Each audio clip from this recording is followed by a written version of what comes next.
Olá, meu irmão, minha irmã, paz e bem, salve Maria Imaculada. Na catequese de hoje, minha gente, eu quero falar um pouco sobre a missão que o anjo da guarda tem sobre cada homem, tem sobre cada ser humano. Fizeram-me a seguinte pergunta, né? Quando alguém morre e sua alma está no purgatório, ali também o acompanha seu anjo da guarda, ou este só está presente enquanto ele estiver vivo? E que opinião tem a doutrina católica a respeito? Veja bem, minha gente, a existência dos anjos é uma verdade de fé.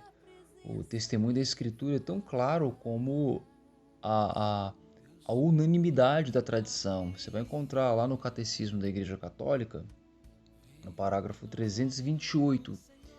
Esse parágrafo vai discorrer sobre essa questão angélica, não é? E como sabemos, o termo anjo designa, como diz Santo Agostinho, não a natureza destes seres, mas sim o seu ofício, isto é o seu trabalho. Se perguntas por sua natureza, te direi que é um espírito. Se perguntas pelo que faz, te direi que é um anjo. E isso vai nos afirmar Santo Agostinho, né? Em sua reflexão sobre o Salmo 103. Também está lá no capítulo, no parágrafo 329 do Catecismo da Igreja Católica. Não é? Anjo, minha gente, provém do latim angelus, e este do grego, não é? Angelos, que significa mensageiro. Então, nos textos inspirados, se insinua ou se pressupõe repetidas vezes que essa missão dos anjos protetores está vinculada a pessoas assim, individualizadas, com caráter permanente e pessoal, o que equivale a insinuar a custódia, né, a proteção angélica sobre os homens. Alguns teólogos defenderam, inclusive, que é de fé a existência dos anjos custódios. E aqui eu abro aspas, né? Por exemplo, Catarino, né? Fecho novamente as aspas. Mas a opinião mais comum na teologia é que é de fé a existência dos anjos em geral e a dos anjos guardiões só é ensinamento católico, embora assim, claramente insinuada na revelação.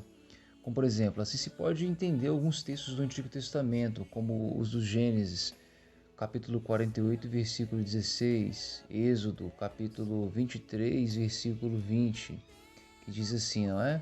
Eis que vou enviar um anjo diante de ti para que te guarde pelo caminho e te conduza ao lugar que tenho preparado para ti. Respeita sua presença e observa sua voz e não lhe sejas rebelde. Vamos encontrar também referências aos anjos protetores, né? No livro de Baruque, que está no Antigo Testamento, né? Capítulo 2, versículo 2. Vamos encontrar também no Antigo Testamento, no livro dos Salmos, capítulo 98, versículo 11, e etc. Né? O ofício angélico, o ofício dos anjos em relação aos homens. Também se encontra, né, no Novo Testamento, sobretudo na afirmação de Nosso Senhor referindo-se às crianças, né?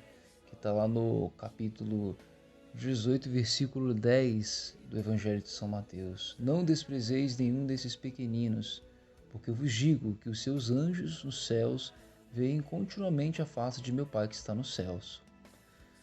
Olha só que beleza, que maravilha, que bênção. Inclusive, meus irmãos e irmãs, há textos que parecem indicar anjos custódios das coletividades ou pessoas morais, como por exemplo reinos, exércitos, comunidades, igrejas e nações. Assim, por exemplo, os capítulos 1 e 2 do Apocalipse de São João falam dos 7 anjos que custodiam, ou seja, protegem, né, as 7 igrejas, como se cada um estivesse destinado a guardar uma delas. Como principais efeitos da guarda de nossos anjos custódios, se enumeram os seguintes. Primeiro, os anjos custódios livram constantemente seus protegidos de inumeráveis males e perigos, tanto da alma como do corpo, não é? Conforme está lá em Gênesis 48, versículo 16, que o anjo que me salvou de todo mal, disse Israel a seu filho José, abençoe estas crianças. Segundo ponto, sujeitam os demônios para que não nos façam todo o mal que eles desejariam fazer-nos. Recorda-se aqui a história de Tobias, não é? Fomentam continuamente em nossas almas pensamentos santos e conselhos saudáveis. Por exemplo, está lá no livro do Gênesis, capítulo 16 e capítulo 18, Atos dos Apóstolos, lá no Novo Testamento, capítulo 5, versículos de 8 a 10. Terceiro ponto, levam diante de Deus as nossas orações, não porque Deus, onisciente, necessite disto para conhecê-las, não é? Mas sim para que as ouça benignamente e imploram, né, por si mesmos os auxílios divinos de que nos veem necessitados, quando ao menos nós nem sequer percebemos que necessitamos, não é? Você pode dar uma olhada lá no livro de Tobias, né, capítulo 3 e capítulo 12, Atos dos Apóstolos, capítulo 10. Quarto ponto, por exemplo, iluminam, né, o, nossos entendimentos, nos proporcionando as verdades de modo mais fácil de compreender, mediante o influxo que podem exercer diretamente em nossos sentidos interiores e exteriores, não é?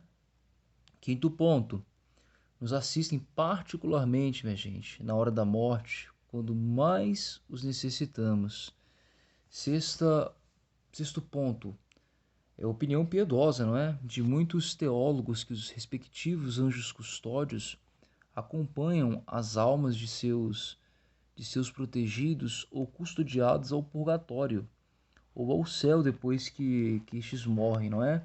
Como acompanhavam as dos antigos patriarcas ao seio de Abraão, efetivamente, né? Na recomendação da alma depois da morte dos fiéis, a igreja cantava, né? Saia ao seu encontro, anjos do Senhor, recebendo sua alma, colocando-o na presença do Altíssimo.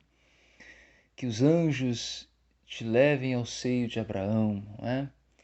Sétimo ponto. Acredita-se também piedosamente que os anjos custódios atendem às orações de súplicas dirigidas pelos fiéis às almas de seus custodiados quando estas se encontram ainda no purgatório, não em estado de socorrer, mas sim de serem socorridas. Não é?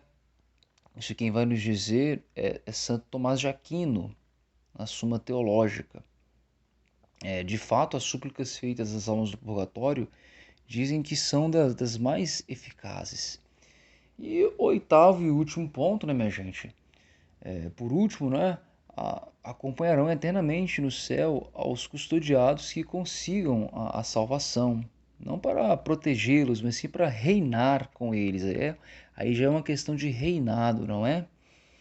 Também está lá na Suma Teológica de Santo Tomás de Aquino. E para exercer sobre eles alguns mistérios de iluminação. Também na Suma Teológica de Santo Tomás de Aquino. Então essa, minha gente, é a doutrina da Santa Igreja Católica Apostólica Romana em relação aos anjos da guarda. Mesmo que as almas que partiram deste mundo para a eternidade estejam no purgatório. Isto é, os anjos, o anjo da guarda continua a custodiar aquela alma. E quando aquela alma sai do purgatório e vai para o céu, lá o santo anjo da guarda